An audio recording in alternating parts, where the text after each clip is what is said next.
Hi everyone, this is Terry, and you're listening to Insights with Terry Coots. Thank you for joining me to explore together the week of September the 8th through the 14th, 2024.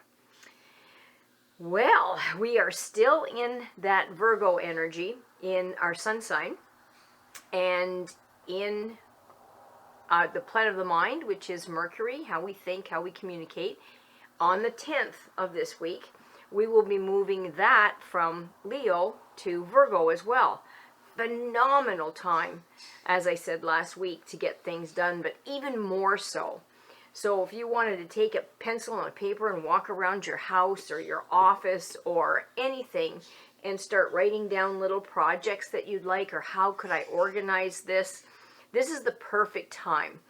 The difficulty will be that we don't like mess and we can feel overwhelmed easily if we didn't get our books done, or there's papers all over our desk, or the bed's not made. All of those little tiny things can really get on our nerves. So we have to pay attention to what our environment looks like.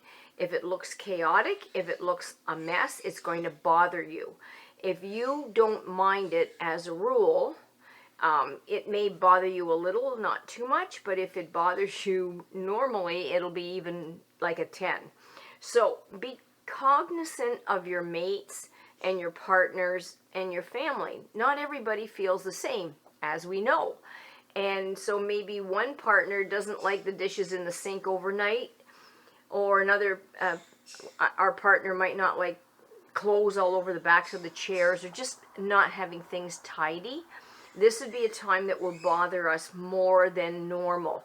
So just be cognizant. If your mate or your partner or your somebody, usually kids don't care, but if somebody in your family or your office, your peers, that they're bothered by it, just make that little extra effort to keep things a little bit more organized, because it's going to really bother you for this next bit of time.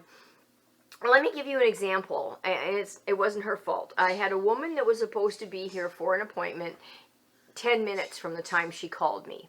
She said, I can't load your address in my GPS. I said, where are you? Because she had 10 minutes to get here. Oh, I'm in Bell River. I said, well, you're not going to make your appointment in 10 minutes. It takes 45 minutes to drive from there. I was upset with her, because you don't start doing something like that 10 minutes before you're supposed to be here, let alone not out of your driveway. And I said, what's wrong with trying to prepare yourself the day before to know kind of what you're doing before you get into this mess? Now, it's not my job to organize another person's life. It's only my job to do what I can to facilitate them, or to just say, I'm sorry, I can't help you. And I wouldn't reschedule, because if somebody doesn't respect my time, I don't reschedule. Kind of fussy that way.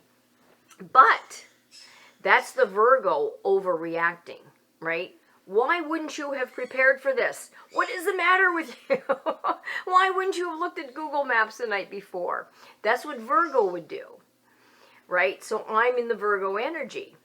Now, this is a good lesson for her, because she almost lost her appointment, which I would not reschedule. But I gave it a moment and said, let me see if I can get the client that's after you to delay her appointment. She's the last person of the day.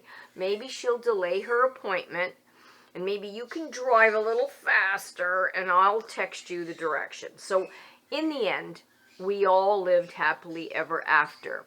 That was the Cancer that is in Mars right now, looking at the other side of a person that, I'm sure she didn't do this on purpose. Circumstances are circumstances. Things come up. Be a little bit more lenient and kinder, compassionate. So the Cancer helped override some of the Virgo crankiness.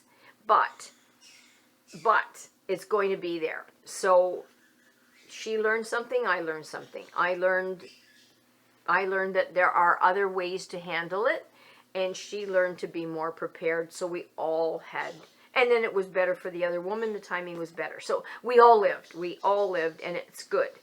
So this is the kind of an energy you're going to have to kind of work around, be very, very flexible if you can. If you can. Venus is still in Libra, which is a little bit of a threat. It's a lovely energy. We love everything. We love food. We love shiny things. We love everything, but we could spend more than we need. So if you can't afford it, don't go in the stores. Just be careful what you decide to purchase, because this is the time when Venus is ruled by Libra and you're in the Venus sign. It's a big whack of, oh, I can afford it, or if not, I really want it, and I'll deal with it later. And you might not want to deal with it later. So just be careful your spending habits and what you're accumulating, because this is a time where we do accumulate too. Venus can do that. Virgos want to go throw it out, and and Libra wants to keep it, and then of course Mars in Cancer wants to keep everything. So you're gonna be fighting some wars here.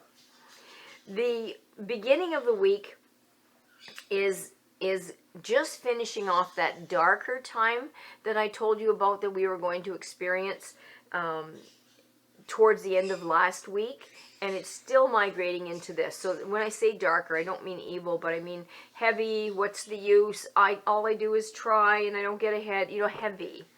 And so keep an eye on that. It won't just up and leave. We have to try to focus on what we're grateful for, what is happy. Great, I got pajamas tonight. Oh, maybe I'll be done work a half an hour early.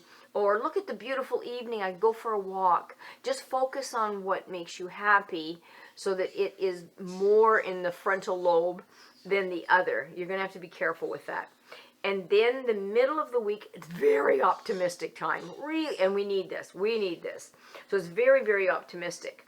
So it's an energy field that allows for us to look at the bright side and see the best in everything. Then towards the end of the week, we're looking at, again, a very strong sense of responsibility and being able to look around and find a solution to the problems, even though it doesn't look like we can, because we don't give up and we're able to look at the big picture. So those are the gifts that we will have towards the end of the week. Now, about the middle of the week, if you're weak or vulnerable in your liver, any of your organs that are eliminating, your hips, the sacrum, the thighs, this may be a vulnerable period for them. I'm already noticing a stiffness in my thighs, which is stupid because I haven't done anything. I walk all day, every day, training dogs in the farm. And I went for a walk and now my thighs are sore, but I'm preparing for this coming week. So you may get a little bit more muscle sore than normal. Watch your hips, watch your thighs. And then towards the middle to the end of the week, we're looking at maybe a backbone that's not happy, your joints, your knees. Watch for, as we change some of our planets, that we don't turn an ankle or turn our calf, so we're a little bit more at risk for that as well. So those are the health things. The number 7 was given to us for this week to compare and combine with the planets the way they are. And number 7 prefers, as a rule, mental work. So rather than getting in there and using your back, it prefers to do more thinking, more ciphering with your head. And it also supports us to realize our potential. Not afraid of hard work to improve ourselves. This number 7 offers us that. We'll feel more of a need for friendships, long-lasting relationships like marriage and true partnerships. That'll be a need. That'll be a want. That'll be something that we want to work towards. And it's complicated because we'll want to feel independent with where the planets are, but the number 7 is saying we need friendship. So you're going to be a little bit of back and forth with that complicated energy. Expect the unexpected in your life, because changes in lives are very strong right now. Just unexpected changes. So you can't be prepared for an unexpected change. But you can be prepared for things to change and then just adjust. So for instance, if I'm riding my horse, my horse can change direction. Say I'm galloping along a line, and if my horse changed directions, I may not know that he's about to do it, but I'm prepared. So maybe you're sitting light in the saddle and your knees are hugging and you're all good. Just be prepared for unexpected changes in our lives this next week. It's more likely to happen than at other times. And they're saying try not to force anything if you can. Let it just unfold. Let it just come to its own fruition. So in order to succeed with this number 7, it's necessary to communicate with others, to try to just experience life. Just get out there and look at the last of the roses and look at the dandelions and just experience it, feel it, taste it, smell it. And that's going to develop for you a self-confidence that we need to get through some of the stuff that's happening.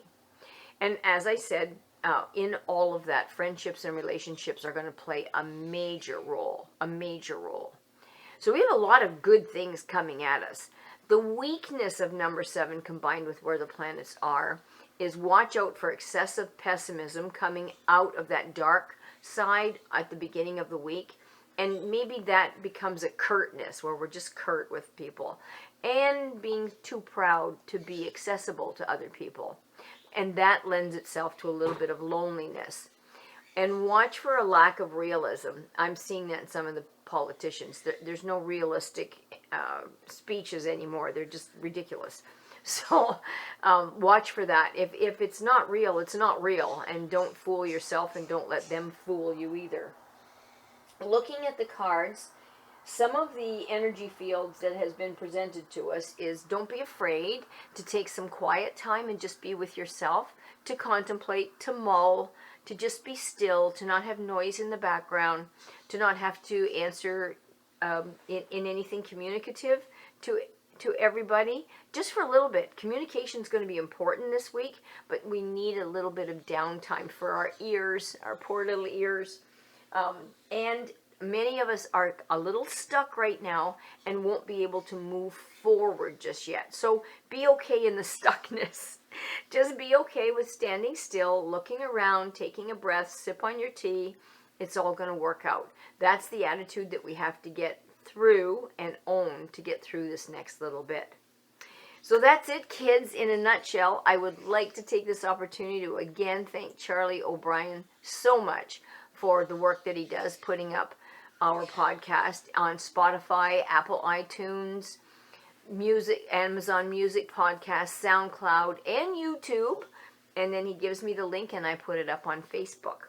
So thank you so much for that, Charlie. And he created the website, www.terriworld.com, where you can look at some of the dog things, some of my stuff. And he's archived 4 or 5 of the previous podcasts, so that if you've missed or you just want to kind of go over them again, they're there for you. Thank you, Charlie.